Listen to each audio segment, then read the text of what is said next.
Hello everyone. Welcome to my channel. I'm Lorena Creole, and this is another episode of the After School Special. It's been a while since I've had one of these. Stuff's just been going on, but sometimes I'll come across someone like on Twitter or in the Instagram, the interwebs or whatever that seems so interesting. I'm like, you know what? I want to bring them on, talk some more to them, and introduce these people to more people.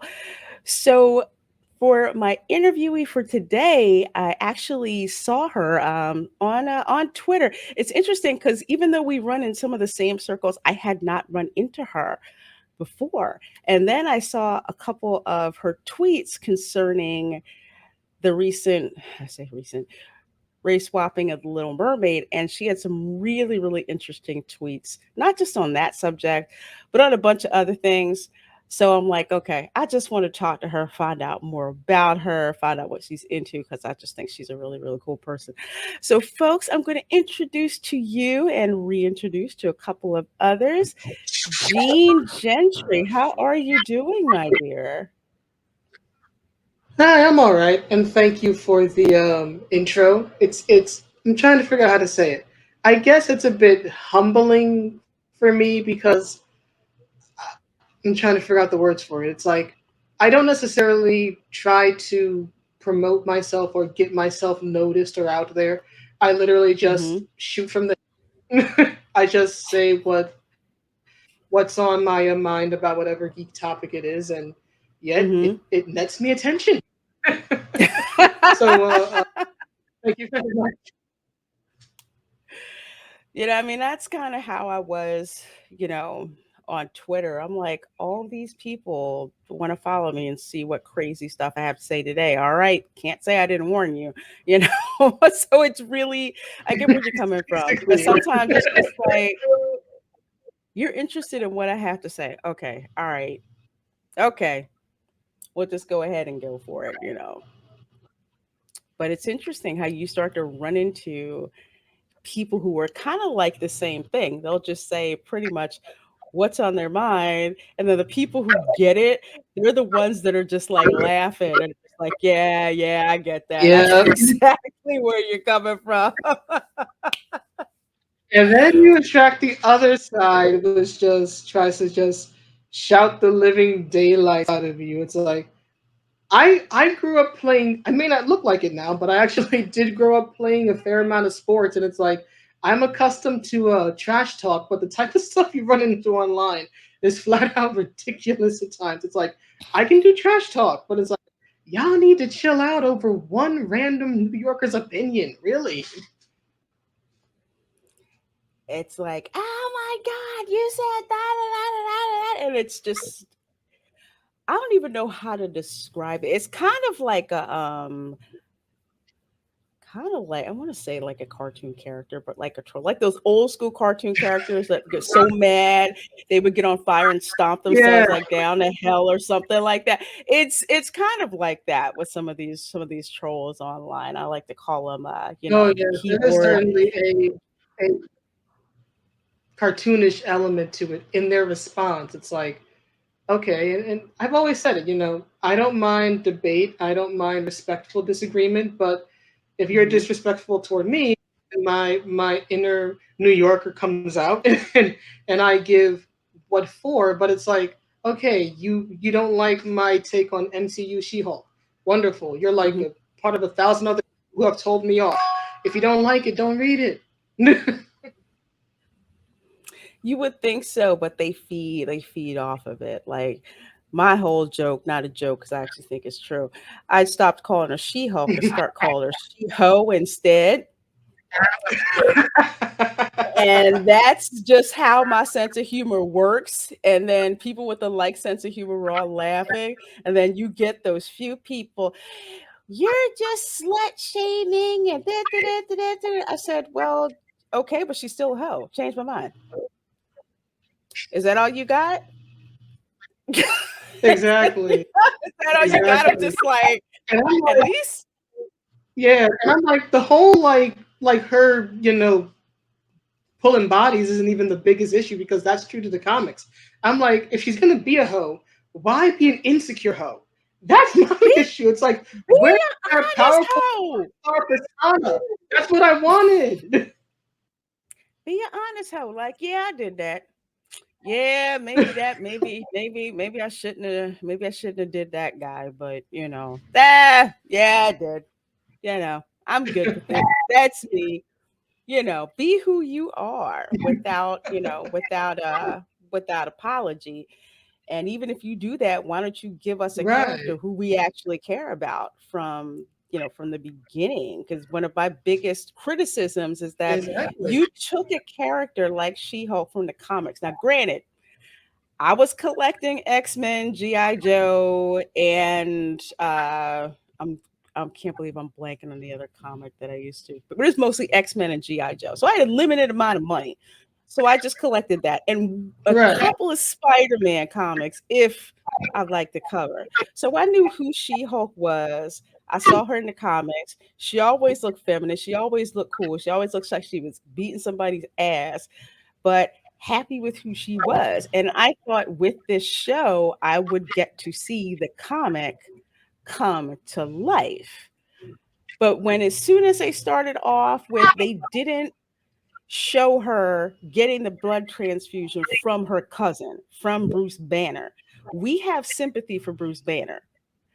We don't have sympathy for the way this chick is written in this show. And I'm like, if you can't get us to like the main character that way, how can you expect us to care what happens to her? Exactly, exactly. That's the whole thing. It's like I've seen, and due respect to other people's opinions online, but I've seen some folks be like, "Oh, Daredevil is ruined." I'm like, Daredevil got out of this. The worst thing about Daredevil was that stupid costume. He looks like a ketchup mustard man.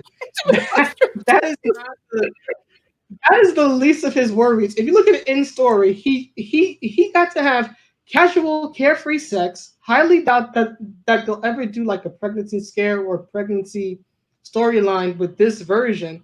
So I'm like, okay, Hmm. the Catholic guilt apparently either hasn't kicked in yet or doesn't exist with this take on him on the show. So the whole walk of shame thing, I'm like, yes, it's silly, but it's like, okay, he'll just sit on a bench, put his boots on, and then go back to wherever he's supposed to be. He comes out smelling like roses here. She's the one looking bad.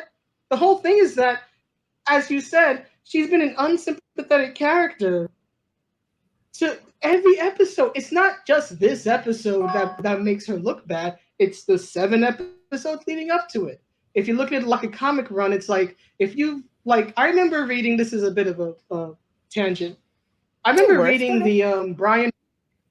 the Brian Reed Miss Marvel run, the one he did Hmm. from like '06 2010. It's around like Civil War. I read that whole run, 50 issues. The only issue I thought was bad was 49 when she goes on the date with Spider-Man. That was it. That was it. One issue didn't ruin the entire run. It didn't ruin what he had done with the character. I just thought it was one bad issue over 50 that I thought overall were a very strong run, a very strong story. It doesn't ruin Hmm. anything. Seldomly will one bad issue or one bad TV show episode in this case ruin a whole work or ruin a whole character. It's not that. It's everything that you did, or rather they did, building up to this point. Like the whole what is it? Intelligentsia thing, anonymous, whatever they're Doomcock clones, supposed to yeah. be. I'm unsympathetic. Yeah, yeah. I am unsympathetic toward Jen because the previous episode leading up to it have made her thoroughly unlikable. That does not mean I approve of what happened to her. As I said many Right. times, and people just can't freaking read on. But yeah, I don't feel all that much sympathy for her. Now, had they done it differently, and like one of those men was like a steady boyfriend and betrayed her trust, and this came out, totally different situation. But you've got to build that in beforehand. You can't just throw this in and then expect the audience to just weep for her. No, Hmm. it doesn't work that way. Sorry, sorry for the rant. No, no, no, no, no, no, no, no, no. Because you touched on a couple of other things. Like I was not very familiar with the Daredevil character, and you had some people who were saying, "Well, Daredevil is ruined." I said, "Well, I kind of I get where you're coming from. This is kind of where I'm coming from with respect to Daredevil. I've only seen him once or twice, I think, on the Netflix show. That was about it. Given how much I do not like the writing at all for She-Hulk, I had no problem with how he was written in the courtroom. Actually, I kind of freaking like that. I like that idea. I didn't like the fact of them making it just a quote unquote hookup, so to speak, just because I don't feel anything freaking for Right. her. The walk of shame at the end, I was kind of like, for a dude, I don't think that worked. I said I much better would have liked it if he would have came out in the kitchen like the first guy did, and she's like, "Oh, don't you want to like?" Nah, I got a plane to catch. See you later. That was a joke from a blind man. Yeah, something Right. kind of like that. Cause I'm just like for me, I was just like the walk of shame with a dude. Yeah, I I didn't really like that. It didn't really do anything. It didn't really do anything for me. And of course the costume was just ass. It really was. Someone sent me a picture of it. I think either from the series or from the Netflix series or from the comics, and I saw it. And the color palette looked great. It was still the red and the yellow, but it was the tone of the colors that made it look so good. This show, She-Hulk, I don't know if this is the D or the F list people who are doing the costuming and stuff like that, but it is horrible. It's horrible. Even the CGI. I know I'm going on a tangent like this, but I d- Oh yeah, yeah. I love special effects makeup. That's like something I've been Right. into since I've been watching sci-fi movies. And I've seen practical effects being used. Like, say for example, Gamora from Guardians of the Galaxy. That's a professional body makeup job that's done and it looks great. I don't see why Marvel couldn't have used that same amount of money and did that with She-Hulk because I did not like it. It made her look fake. When you see Gamora in Guardians of the Galaxy or, in Endgame or Infinity War, she looks good. It actually looks realistic because they have someone who's a makeup Right. artist who's skilled using that type of technique. I was just like, this is just, it's just gross. But yeah, Yeah. total tangent. But it's yet again, No, yeah. I'm more, granted, I haven't read comics in a while, but the ones that I have, I love. I get it Hmm. when they have these people writing these MCU shows and they have neither a respect for nor trying to get any respect for reading the comics. I get it if you get this writing job and you're not a comics person, but it's different if you say, "Hey, get me all of these comics about X, Y, and Z and help me understand who this is or who I'm writing for." But it seems like they don't want to do that. So, I'll ask you as a fan of comics, how does it make you feel when you see writing like this? Well, how do I put it? I guess the best way I can describe it is that even before I am a fan of comics or video games or anything else, I am a fan and I am a student first and foremost of storytelling. I am Mm, always reading. I have books in my Google Play and other things about storytelling, about archetypes and different roles that people play in stories and symbolism, all of that. So for me, I kind of approach it on two fronts. It's like as a comic fan, I don't watch a lot of MCU stuff because or just in general, if something I like is being adapted like a video game to a movie or a mm, comic to a movie, I tend not to watch it because I tend to be the lore hound. I am the person who will point out everything that is wrong or altered, and I will ruin it for you. But I look at it both on that level, and then just a level of like, does this just as its own thing? Does it make sense as a story? For example, mhm, you brought up the adjusted origin. of She-Hulk getting her powers here.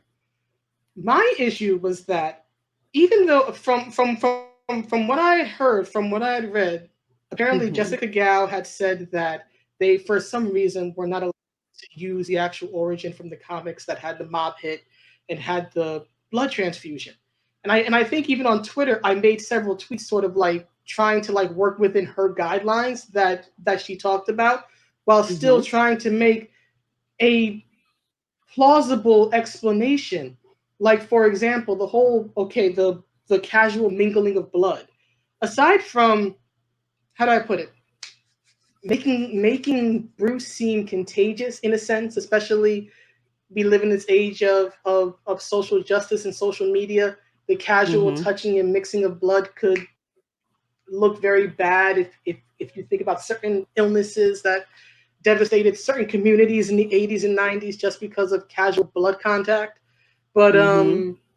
just thinking about that from a logical perspective, it's like in the comics, it made sense because it's a blood transfusion. It's a fair, at least a pint of blood going Mhm. into her body from him.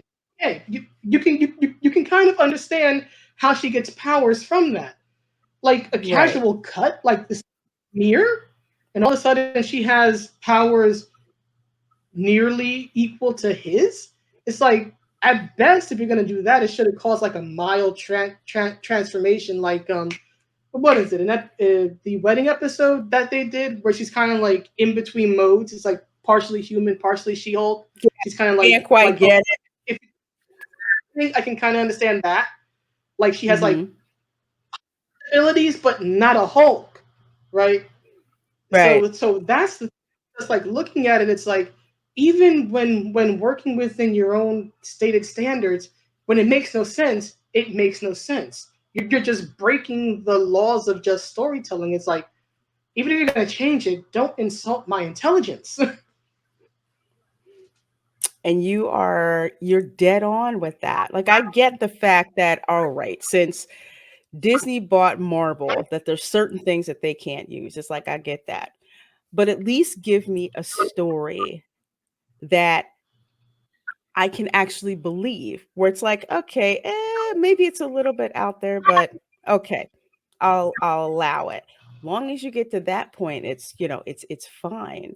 But it's like, don't write something that's just so haphazardly and lazily, you know, put together. And even if you have this quote unquote lazy story, and it's like, okay, well, I'm not real good at this particular part of the storytelling, but I'm gonna write a character that you're just gonna freaking love. And it's just like I can't get Right. enough of that character. So it's like, okay, yeah, that was dumb, that was dumb, that was dumb. But I want to see what happens as this person.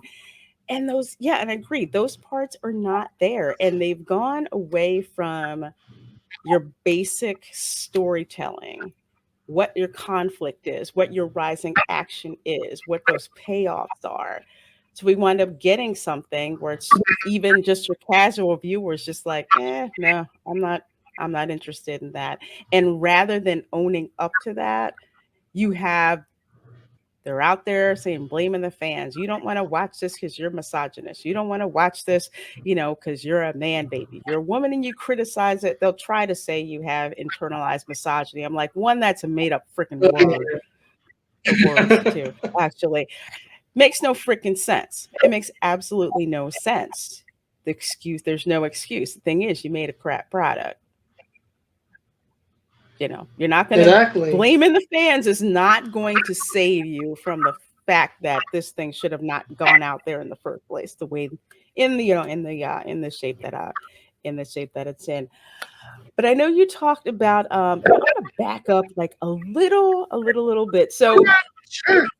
usually with these series I ask like two off they're not really off the wall questions, but there's questions that kind of Sure. put you on a different mindset. So, my Okay. first question is, what are your memories of lunchtime at school? um, I guess it depends on what year in school, but I mean, I'll share the more positive ones. When I was in middle school, I used to collect Game Pro magazine. right? I started collecting GamePro Mm. magazine issue. The first issue I ever collected, it wasn't the first one I ever saw, but the first issue I ever collected was the September 1997 one. I remember this because this was, um, they had Alucard, not from Helsing, from Castlevania, right? On the cover. It's Alucard and Dracula because the big sort of comeback game at the time was Symphony of the Night. So it has a very Mhm. gothic, vampire-y cover.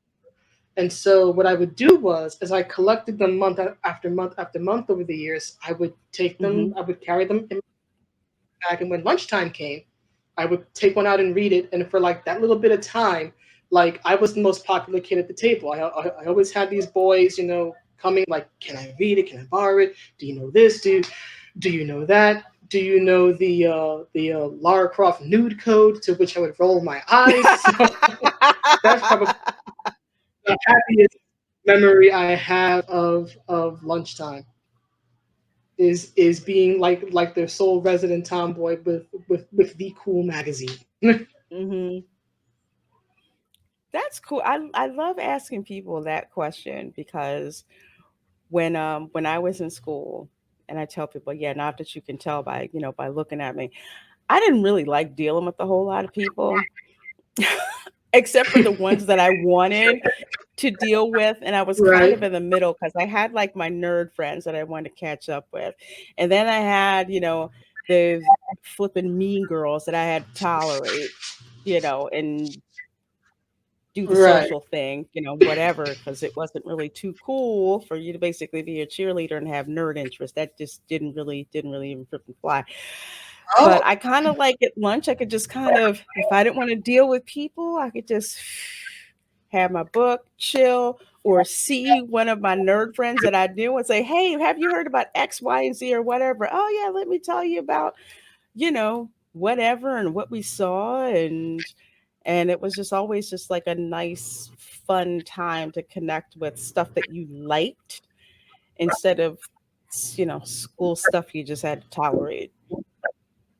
right, yeah. So my second question that I'm going to ask you is, at school, did you have square or round pizza?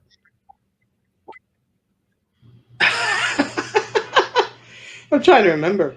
Um, I don't think we got pizza all that much. I mean, it's a New York City school lunch from the 1990s. I think we had square pizza, but I don't think I usually ate it because they usually had green cheese on it. So I don't know if it was Oh, rotting or if that was just past. oh, ooh. I would not eat the pizza. I would go hungry with pizza today. The only thing, Oh like, man. back then, unlike the chicken sandwiches, that was a lot of the food was not edible to me. So, I love asking that one too, because I grew up in suburban Philly, so we would have that square oh, pizza at school. But we're just like, you know what? After school, we're going to so and so's pizza shop where we would get the good stuff. right. Hmm. So yeah, I was like square, unless it was French bread pizza, then that was a little different. That I actually look forward Oh, to, that but the would have square pizza, been over here. eh. Oh man, yeah, I love asking questions about that. I've gotten some really interesting answers to that question. So I love asking it. One person who Pete Zametti of Hmm. Alterna Comics. When I asked him that question, he's like, "Yeah, at lunch I used to like trade comic books." I'm like, "That's pretty cool." Makes sense. Mm, It was he foreshadowing. does. Life was foreshadowing.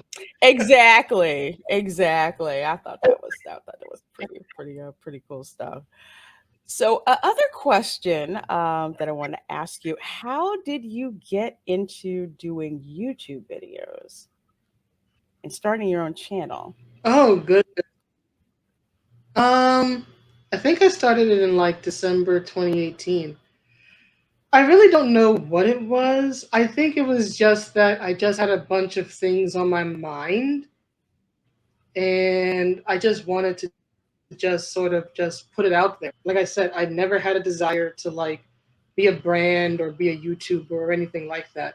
And to this day, Mhm. I still view my social media as just a place to just express my opinions. Like I know a lot of folks will like criticize me on like video quality or the sound quality or all, but that's all intentional. Like I don't edit. I don't have the time. I know how to edit because I was actually a media major back when I was in college a lifetime ago. But it's just not my interest. Ah. I'm not trying Mhm. to necessarily put out a polished product, as it were, because Mhm. I'm not trying to grow or get attention. It's literally just a place for me to just rant for 30 minutes or whatever about a particular topic, and then I just keep it Mhm. moving. But I think at the time it was that I think Mortal Kombat 11 was about to come out, or I see some Mhm. ads about it, and given that I've been largely divorced from the series since Armageddon, I was just kind of I think I made a video where I was just kind of sharing my perspective as a old school fan who felt Uh-huh. alienated at that time reboot and buy MK11. And I'm like, look, I hope that people like it. I didn't realize at the time just how invested I would get into a game that I hadn't played. But I was just from the perspective of an old school fan who just felt kind of left out in the cold by something I honestly didn't recognize anymore. And that's where it Mhm. started. Wow, that's it's I love asking that question of people because you have some people who are like, hey, I started YouTube because I wanted to be a professional YouTuber. Some people who are just like, I just wanted to try it and see where it goes. And you have some people just like you who are just like, you know what, I just want to say what's on my mind, what I think about X, Y, and Z. I don't know if you've ever seen Mark with the C's videos. He I has have, yes, no yes. intro.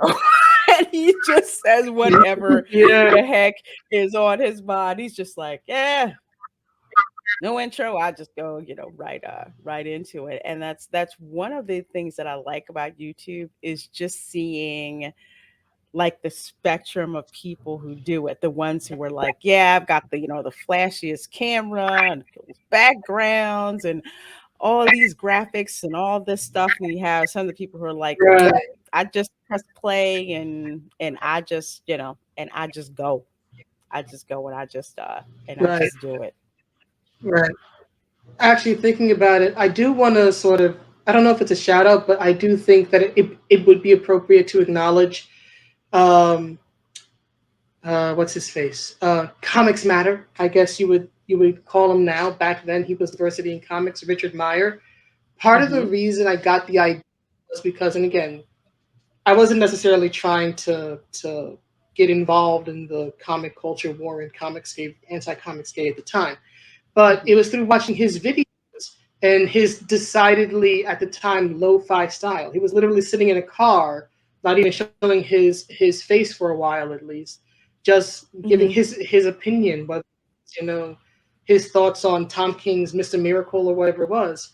And that's sort of it was like, well, if this dude can do it, and I think actually he was living in, I know he lived in Hell's Kitchen for a short time, so it might have been around that time. So I do have to sort of Mhm. give him credit too, because that oh you don't have to be super fancy about it, because I had no desire to be fancy about it, and I still don't. So there's that.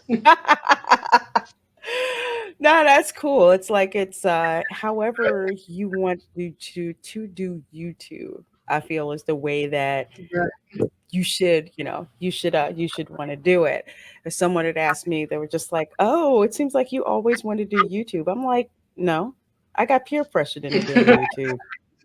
I really did." I'm like, "I just want to crash your Oh stream, and I goodness. don't, I want to stay in the chat and just ask stuff to drive y'all nuts and just laugh and talk with other people." I'm like, I don't want to have camera, on myself or anything like that. And then it was like, okay, just to shut you all up, I will Right. start a channel, and I'm not really gonna freaking do anything except turn the camera on and and talk, and talk to people.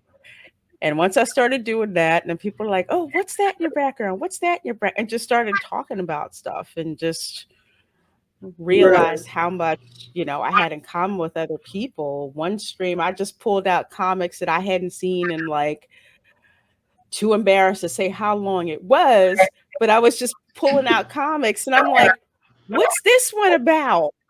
And one guy had an opinion. He's like, oh yeah, that's so and so from year so and so, and this is on. I'm like, well, hot dang, I guess it is on the page. Oh, but it's just it's something fun. So I'm glad that you're out there, on YouTube. I Thank like you. watching a lot of different ones, and some of my favorite videos, no lie, the person in their car, or the person in the kitchen, or the person in their room who just starts talking about stuff. I just get the biggest kick Right. out of that. Yeah, there's a certain authenticity to it when it's spontaneous, where it's not edited. I hate editing. Can I just say that? I can I don't like editing. I don't like doing like canned videos. I don't see how people do that, but the YouTube algorithm likes for me to do videos. So I'm like, yeah, what's the shortest one I can get away with to Right, right. make Like I enough mean, money teach to their buy a own. soda? Yeah, I mean, I'm not gonna fault anybody for how they approach YouTube. I will admit that I have a certain admiration, in a sense, for those who are willing to take the time out to write a script, because I am not doing that. I actually do think that I'm better with the written word than the spoken word. But by God, Hmm. it's like finding time and energy, willingness to do a video, even in the you know press play and go style is crazy enough as it is. I am not going to take out time to also write a script.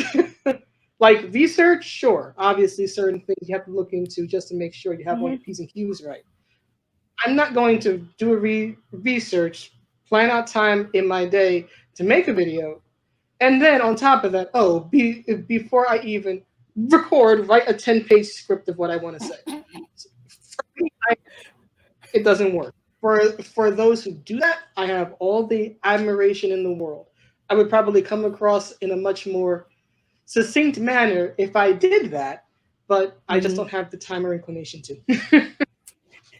I tried to write a script once and threw it out. I It was just not my thing. I guess some people need to do it. So my idea of a script is 3 bullet points. That's it.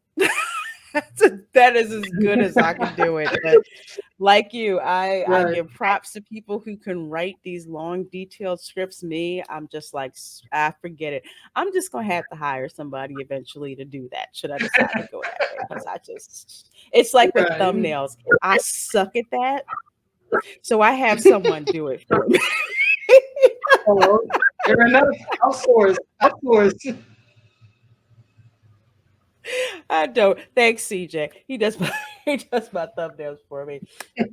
Uh, so last question I wanna ask you has to do with anime. Now, Okay. I'm one of those where I've always known about it. I've watched it like over the years. I wasn't as much of an anime head as like a lot of my friends were, because like it's like you have your friends. You have the ones that are into Lord of the Rings. I wasn't really into that. I'm like, I don't have time to read that book. I'm reading sci-fi stuff. If it's Star Wars, Star Trek, I'm down.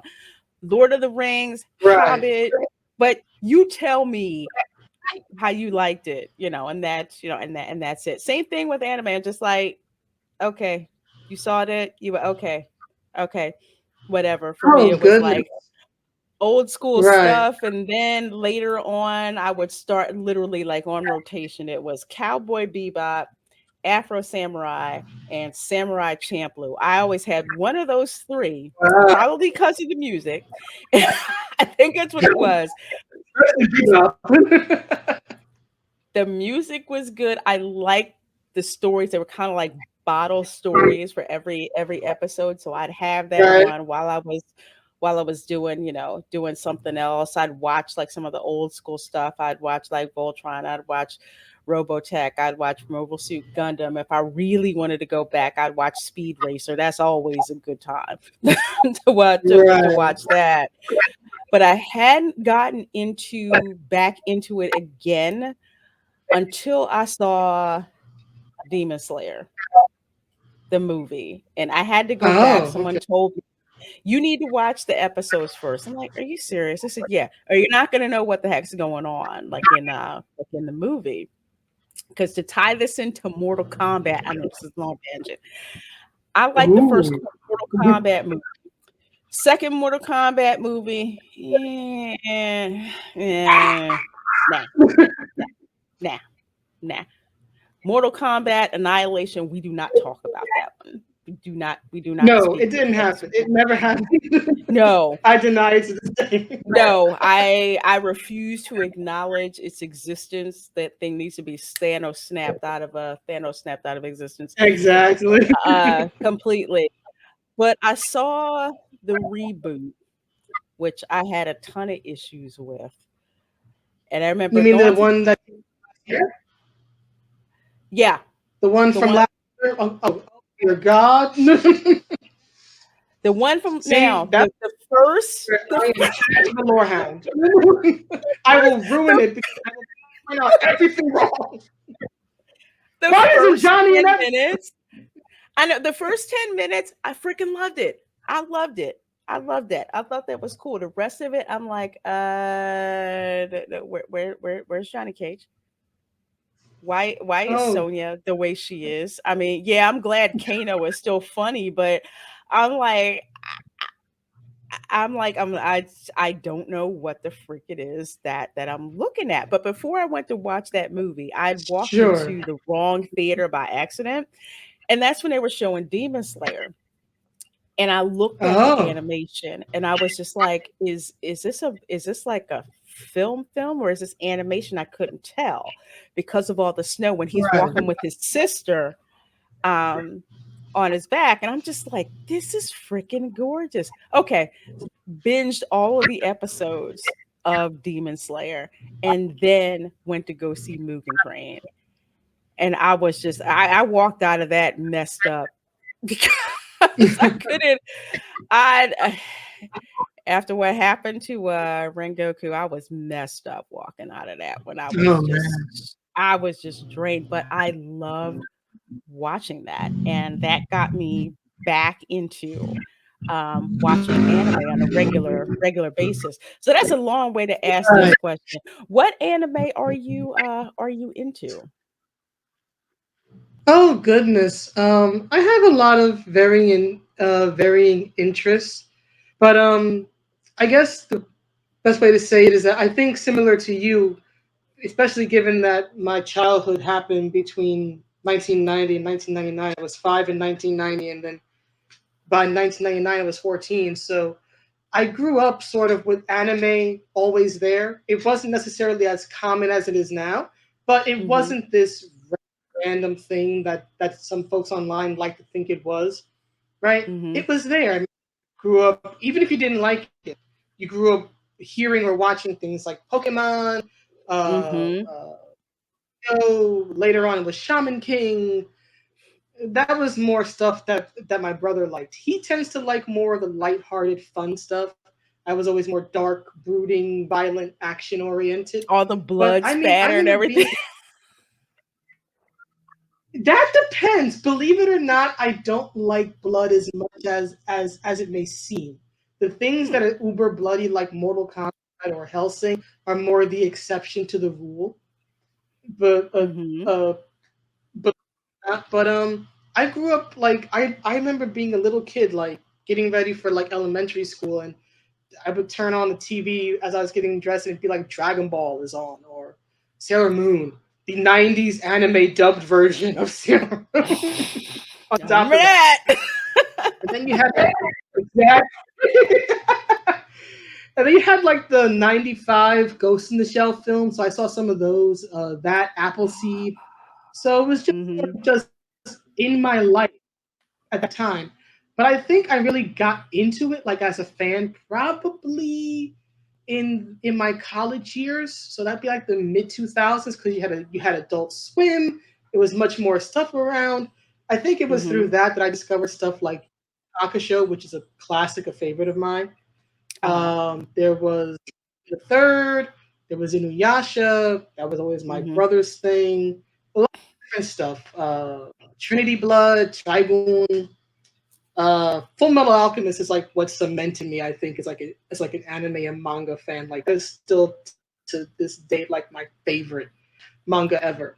But I think as I got older and you start being a working adult and everything, I kind of dipped out. I just had in college, right? Uh-huh. And then on top of that, a lot of the a lot of what was popular just kind of changed, right? You had stuff like Yuri on Ice, and look, nothing wrong with that, but it wasn't really appealing to me, and I just didn't have Mm. the time, and I just kind of just I always watched my favorites, right? Like Rurouni Kenshin or whatever it was, or Helsing. I came into Helsing later, believe it or not.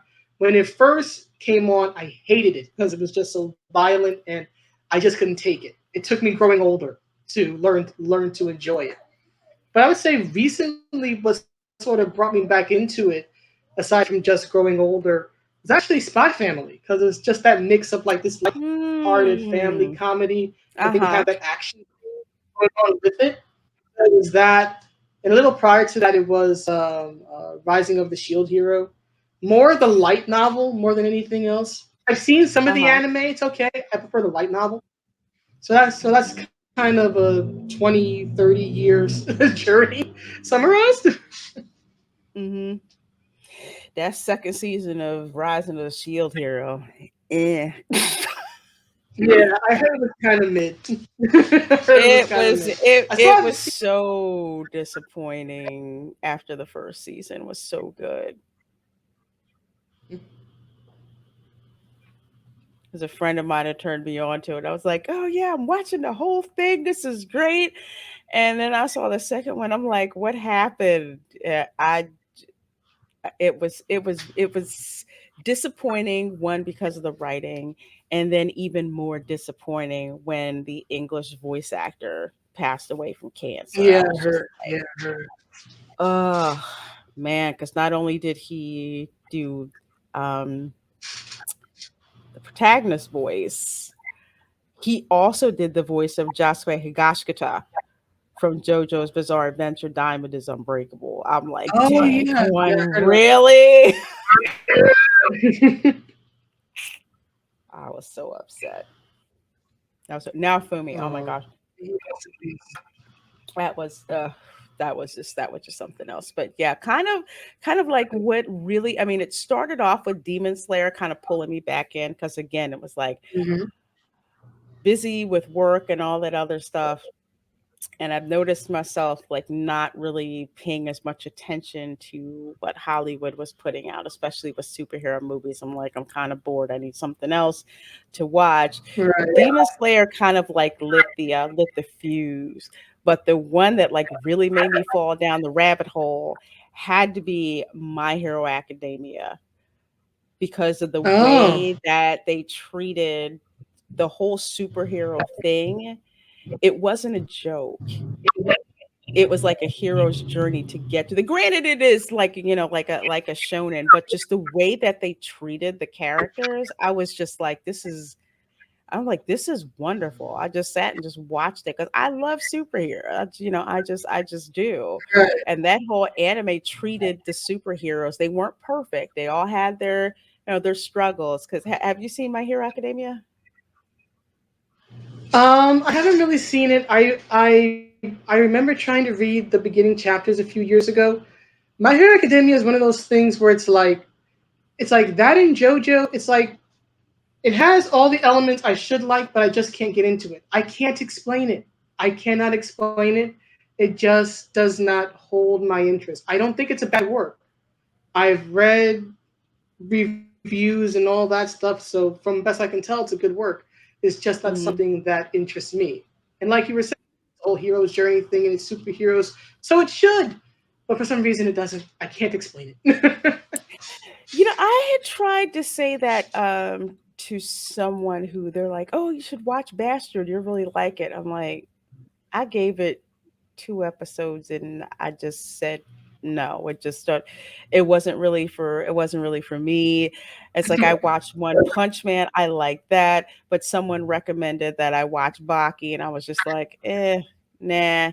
Doesn't really grab me. And I find with anime, when I don't like something, it more has to do with my personal taste as opposed to the quality Right. of of the storytelling. And that's something that I said is very different compared to, like, say, what like we're not getting, like, say, from the MCU or from Hollywood in general. For the most part, it's like you're getting stuff that's people don't like because it's lousily crafted. It's not like it's something that's amazing, but it's just like, my personal taste, I'm just not really into it. Right. Right. So I I get agree. you.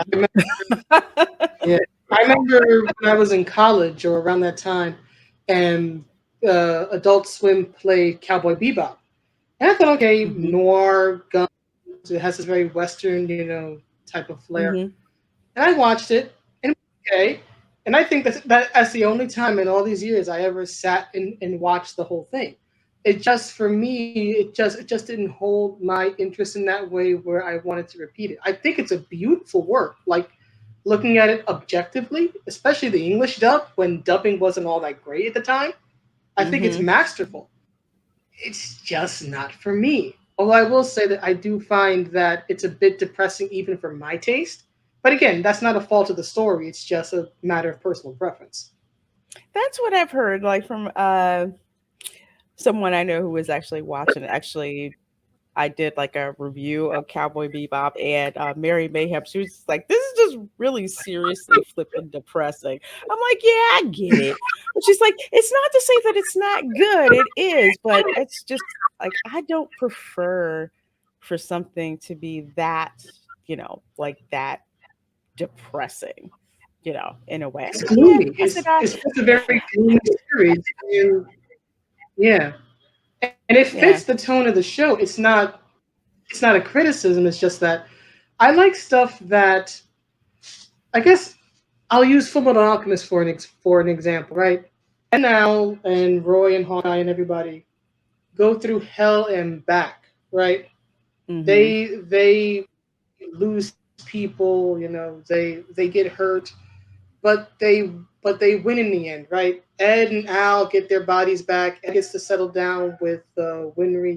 The world is at peace at the very end, relatively speaking, right? Mm-hmm. That's the type of thing I like, right? Seeing characters struggle, go through strife, have their ups and downs, but then at least for the moment, right? They have that quote unquote happy ending. Like real life is depressing as it is. I don't need to Mm-hmm. watch a work that is just the whole way through, and then the ending is even more gloomy. I get you. I get you. I get you. That's why it's so great that there's different kinds of anime that's out there. Like my sister, like, I like shonen. My sister's like, I don't like this. It's like, it's okay, but it's just not, my taste. I'm like, okay. I said, let's try this. That I apparently, for me, anything that has to do with the Yakuza, I'll watch. So I'm watching Way of the Mhm. House Husband, which was just so freaking funny. My Oh, sister thought I've that was heard the about it. best freaking thing. She she's just like, oh my God, I freaking love this. And people are like, well, if you think the anime is funny, you need to get the manga. So I said, yeah. I went and ordered the manga so I could read it, because that just had me cracking up the fact that this guy who's a former yakuza gives up the life and now he's a house husband. I'm just like, I just thought that was freaking hilarious with the situations and stuff he'd run into, like his wife forgetting, the bento lunch that he put together for her, and he puts it in his Right. bulletproof case. It's like on his bike trying to catch up. I just thought that was, oh my gosh, I just thought that was so funny, so funny. So to bring this interview to a close, to show everyone, first of all, where your channel is, so folks can go ahead and subscribe. I'll have the link down there. Go over here. This is the funny part, working with two monitors. Oh, thank you. Uh, I got the link in the description so you can subscribe to Jean. So Jean, is there anything else that you want to let people know about your channel? I would say that due to real life circumstances that I'm currently still dealing with, videos are more or less on a hiatus, or they're on a um, as I can get to them or do them basis. I'm hoping that by the time December rolls around, I can start making videos more regularly again. I tend to do about a video a week when I actually have the time, Hmm. and that's that's the goal. That's the ideal. But you really don't know until you do it. But right now, they are more or less when I can get to it. So videos will be up again at some point. I just don't know when. But yeah, there's that. And then if you want more regular interaction or to get mad at me, there's always Twitter.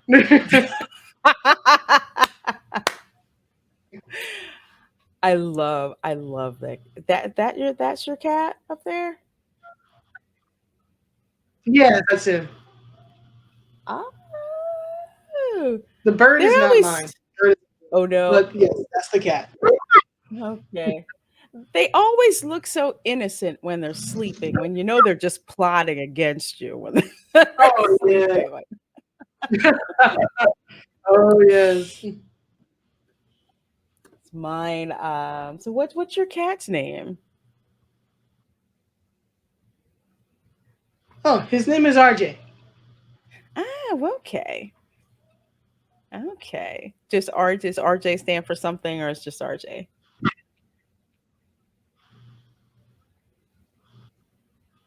It does. It's a funny story. They're technically initials. I don't think he realizes that or cares, but they technically stand for Rat Junior, and I'll explain why. I know it's a Okay. very odd name for a cat, but I had a cat in childhood. I had two cats.